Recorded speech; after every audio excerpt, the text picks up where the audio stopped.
Good afternoon and welcome to everybody to our Connected CMO webinar series. This is powered by Microsoft and we're very honored to have them to associate with us. And in this series of episodes, we're going to talk about what does a Connected CMO actually require. So we're going to cover a range of topics, um, you know, whether it's technology or process or creativity. How do you become effective? How do you stay efficient? How do you build a technology roadmap for your organization? How do you become a big brand in the modern world? So we have a range of 12 topics to cover, and this is a certification program. So after every module, we're going to actually, go through the concepts again, and we do want you to certify yourselves as well, and we'll be providing a certificate for that. No worries, we are recording all of these sessions and we'll make that available to you along with the deck, so you have good handouts in terms of the templates. So thanks once again for joining us today for the Connected CMO series. And I'd like to kick off with the Marketing a Geek View.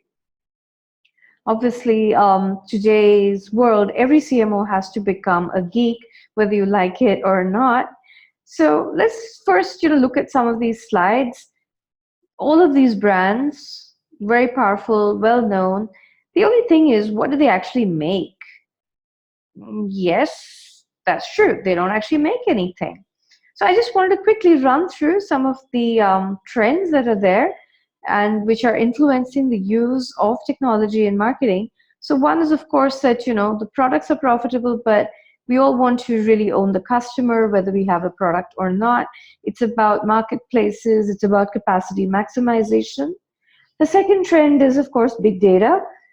All of us have access to way more data than, even like 5 years ago.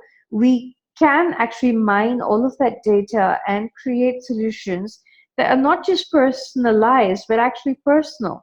And part of that is that manufacturing has also progressed.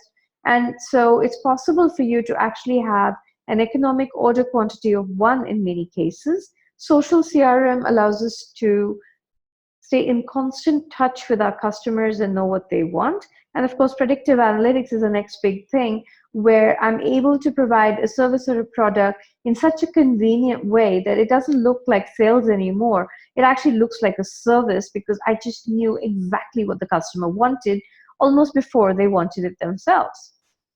Frictionless consumption, which has been the holy grail for marketers, now possible. So we could have a sensor tell us that there is a need for this particular product, and this doesn't even have to be something that is visible to the customer. So, your filter may need to be changed, you may need additional brake fluid, any of these things.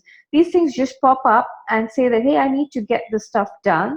And then your supply chain is integrated as well. So it sends a message along saying that, customer number 23 needs to have fresh fluid or whatever sent to them, comes in, and you get a message pop up saying, would you like to collect it? Would you like to have it home delivered? Whatever. So it's omni-channel, and you may get email, you may get a phone call, any of that. And the payment could be also just an auto credit. So it's beautiful, frictionless consumption. So again, good sales and marketing actually does not look like that anymore. It just feels like a great service that you always wanted, almost like a concierge is taking care of all your requirements before you need it. And this really changes the way that we look at the market, because you are no longer trying to understand what do people want, or sell a product and try to create a need. You actually know what they want in real time, and you're able to send it to them and again collect the payment seamlessly.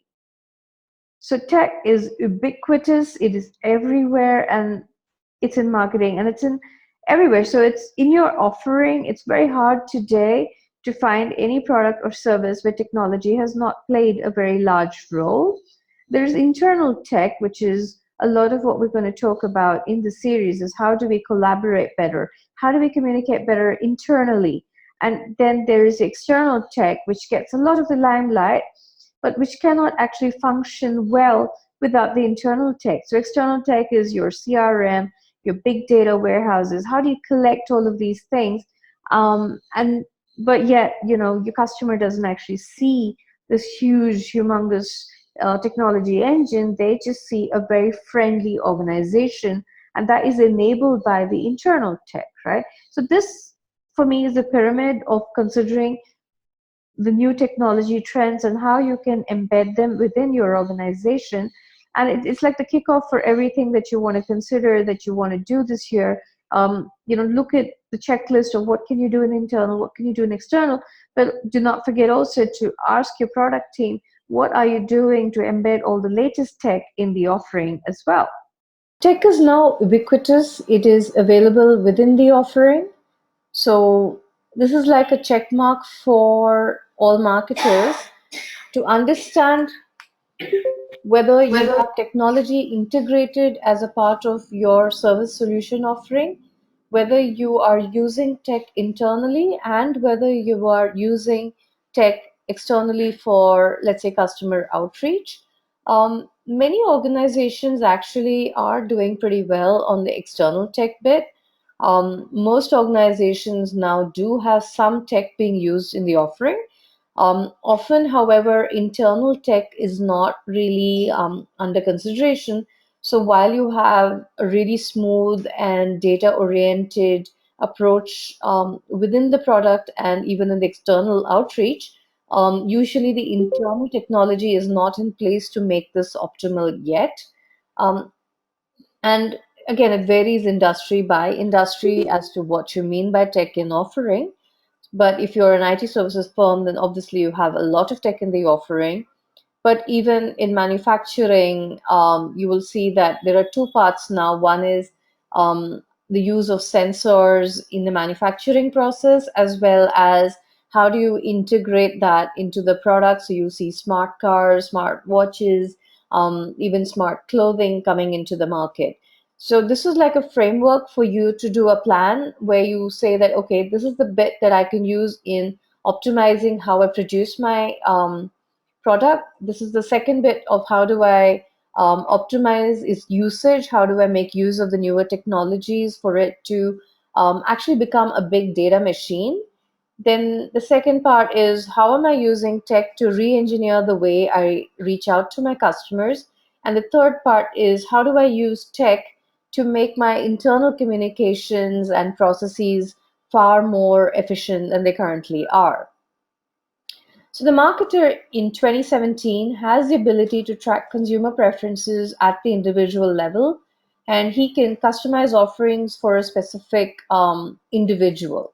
He can predict purchases, he or she can predict the purchases.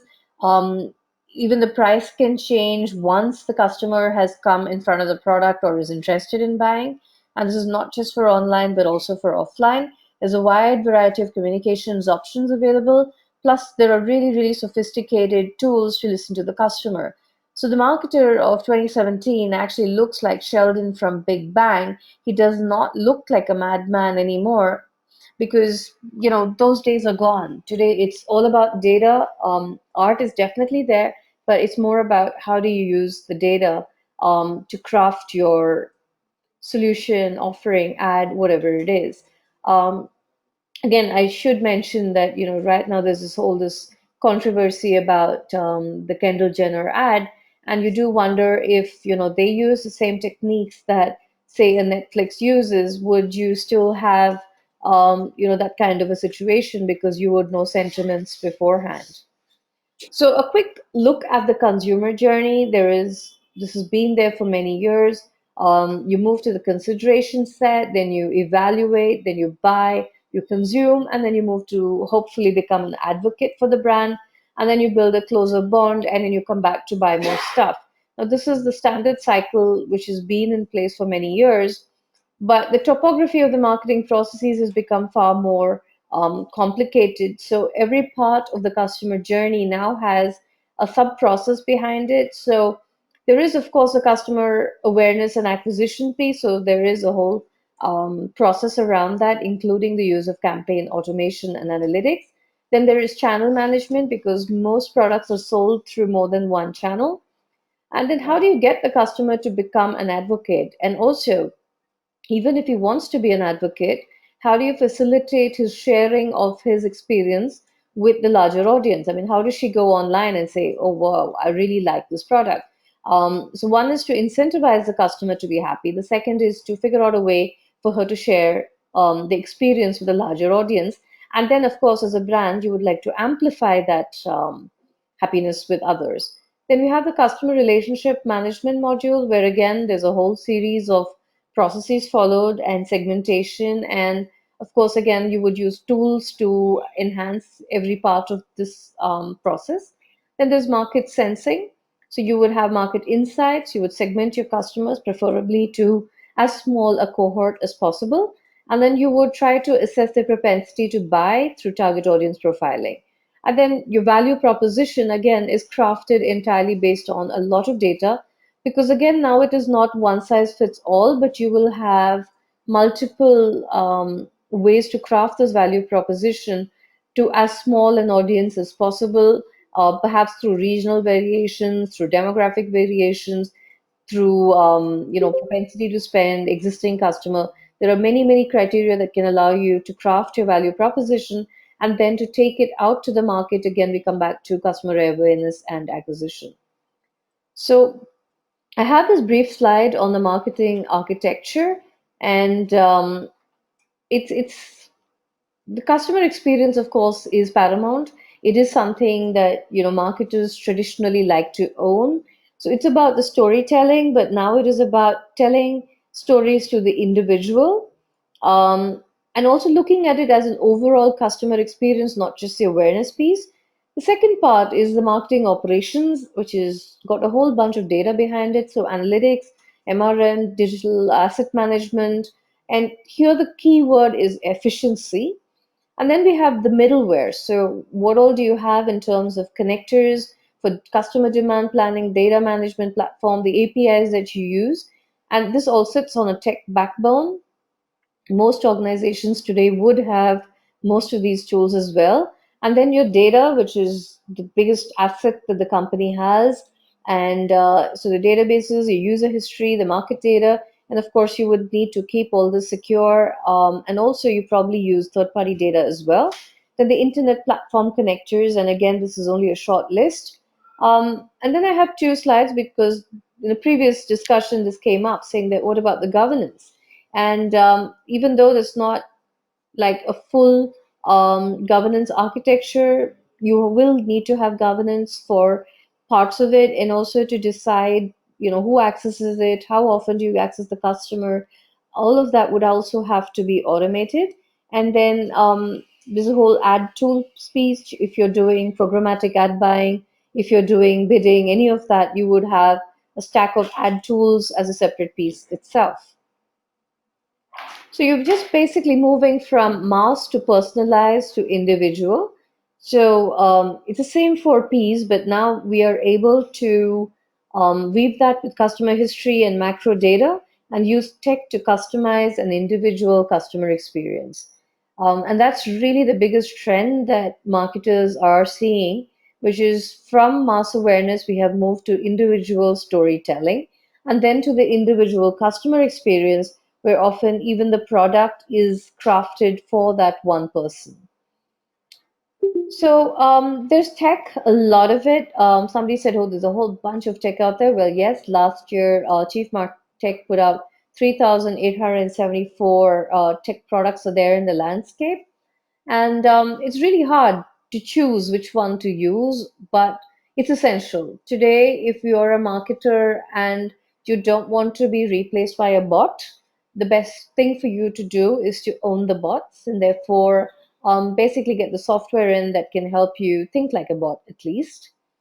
So I have a table with internal tech, and essentially it's like a checklist where you could look at each area and say which are the elements that you need to have in place. So do you need data ops, do you need campaign automation, measurement, the lead management, and for each of them there is a piece of technology that is required. Now some of the technology could be as simple as an Excel sheet, and some of it could be as complicated as a very fancy CRM or data analytics engine.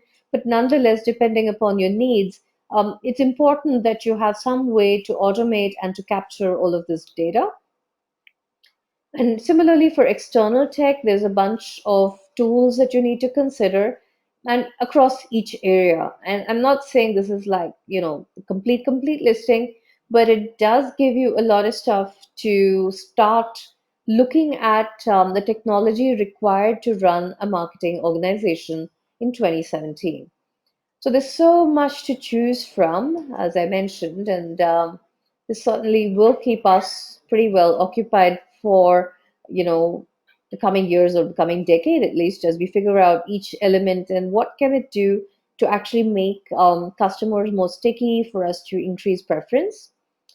And a quick review of last year's data, which is digital marketing activities with the greatest commercial impact. So clearly, content marketing has been a very, very big part of it, but it's closely followed by big data. And I actually think that this year this might take over from content marketing as the next big thing. So thank you so much for joining me for the first half of the episode.